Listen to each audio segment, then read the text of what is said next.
Hello, everyone. Thank you very much for watching today. And today is Tuesday, June 1st. It's June already. Summertime is coming. I think the official day of summer is June 20 something. Don't quote me on that. But I always feel summer starts in June because my birthday is in June. So today, just checking my Facebook, make sure we're going live here. Hold on one second. And there I am. So today it's about planning and preparing and how to keep a schedule. This is one of my favorite things because and maybe like you, I love a nice organized schedule, and when my days go almost as perfectly of how I schedule it, it's just such a fulfilling thing to an OCD person.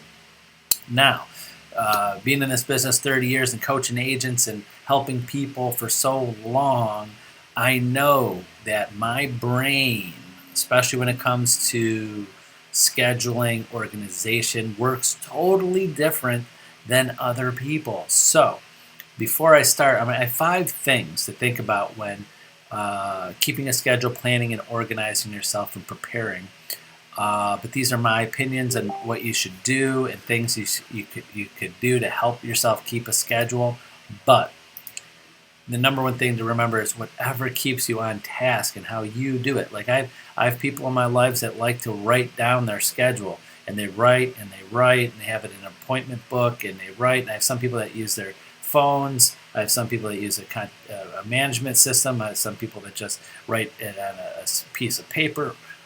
Whatever keeps you organized and keeps your task. But I think before I get into these 5, you should always think of writing these down. I remember years ago, I used to, my planning and my schedule was always like in my head. I thought like, well, it wouldn't be important if it wasn't in my head and I didn't know. Right now, I have absolutely no idea, well, within reason, I know a few things, of what is on my schedule for tomorrow because I rest assured know that I have it written down. It's in my plan, and I'm going to go over that at another time because I think a lot of your brain power, if you're trying to remember everything that you have to do, that's not muscle memory or not stuff you have to do like getting up, eating breakfast, getting the kids ready, whatever you have to do. There's certain things that just, you don't have to write these down. It's just, you have to do them every day. Like I go to the gym almost every day,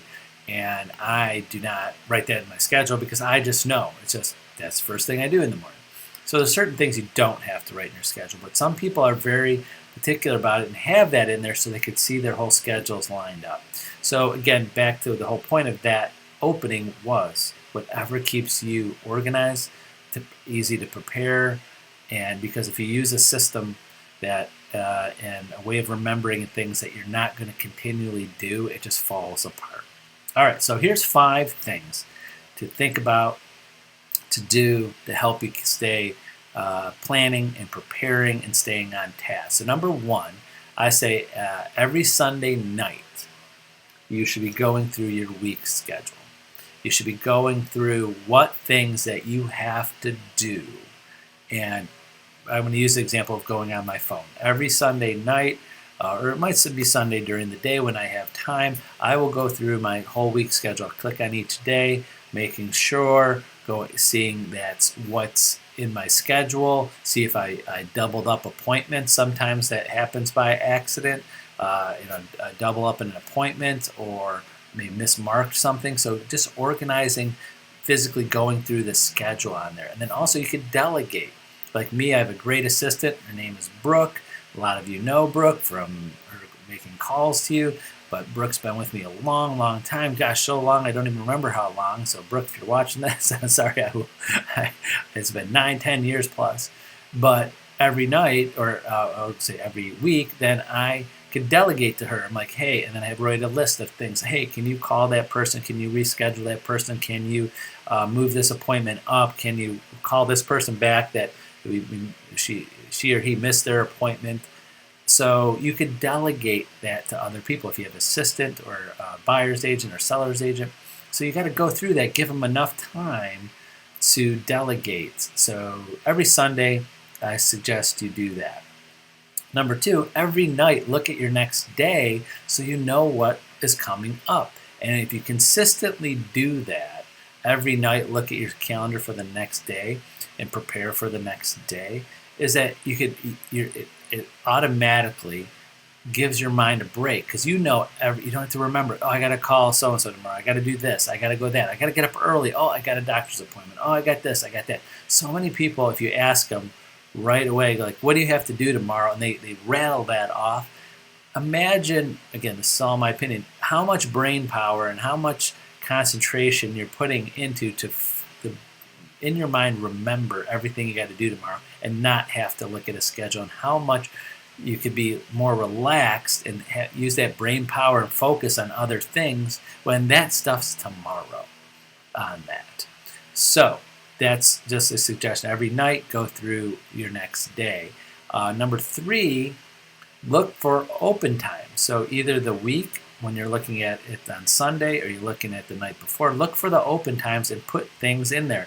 30 minutes to 60-minute increments of when you can do other income generating things or organizational things.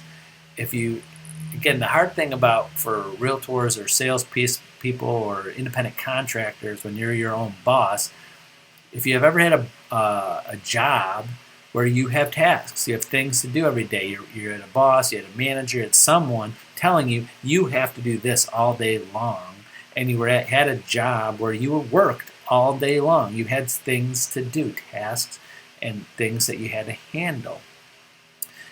A lot of agents lose that when they work for themselves. They don't give themselves tasks. They try to find things while that open time's happening. Okay, what am I going to do now? I got an hour.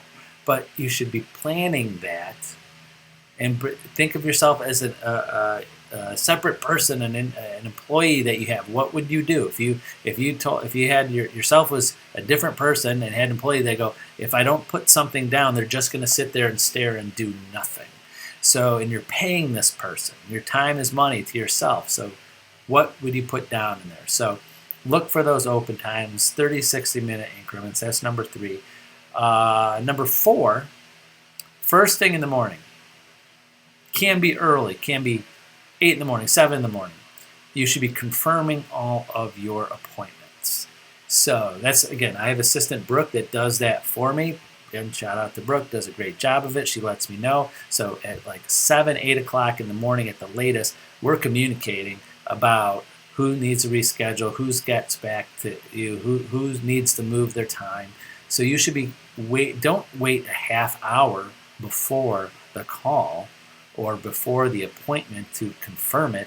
First thing in the morning, text these people before they get started with their day, and they'll appreciate it. They're like, thank you, reminding me. Thank you. That gives them enough time to not feel bad. Like, oh, we have a 2 o'clock. I'm so sorry. I totally forgot. My daughter needed this or that. Can we move it to 3 o'clock?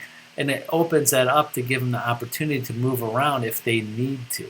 And you're calling them first thing in the morning, so you could confirm all that. In today's day and age with text, it's even better.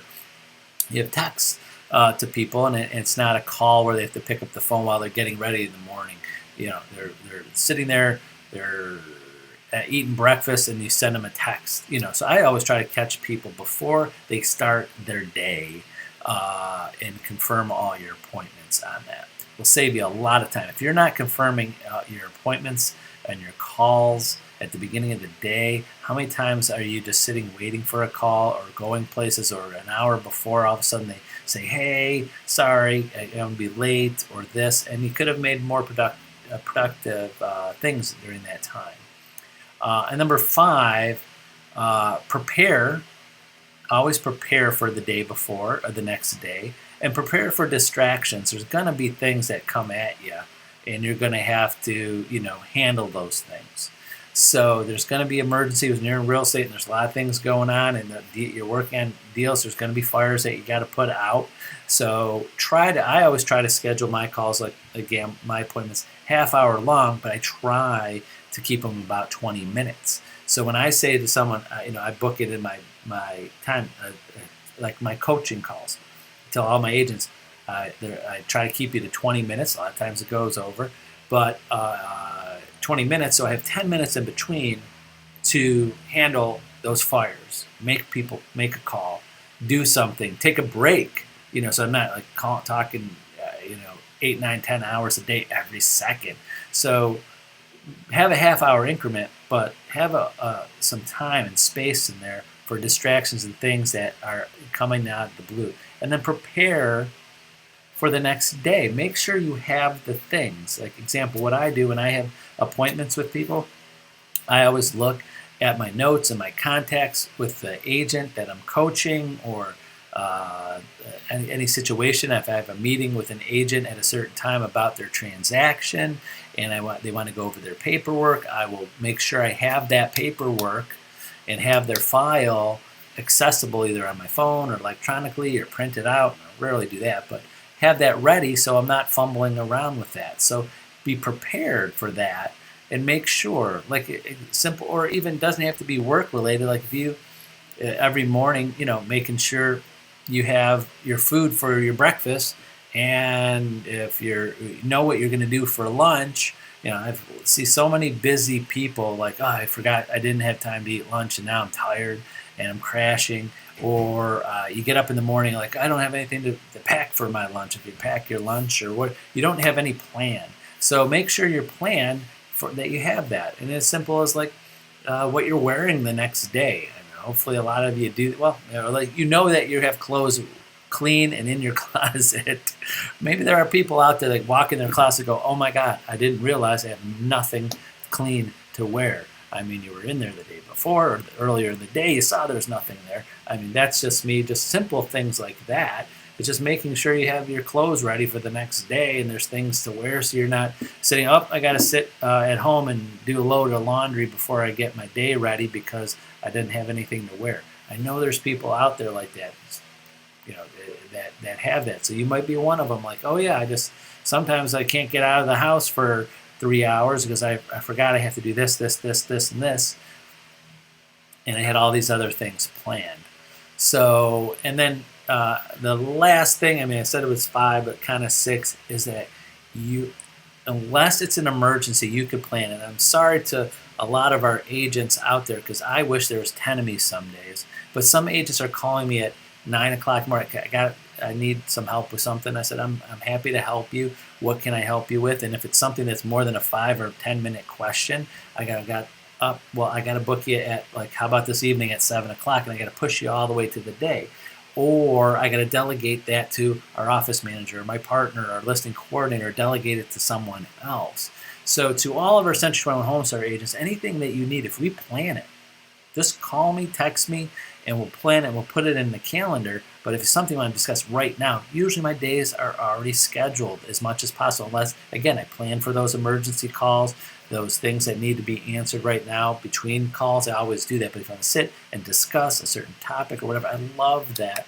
But I need to plan it. I can't just pick up the phone and do that because I like to keep my schedule as much as possible busy. And the day before, if I don't have like an hour or two of open time, I feel, I'm OCD about that. I'm like, I got to put something there. I got to have another coaching call or follow up with this or do that.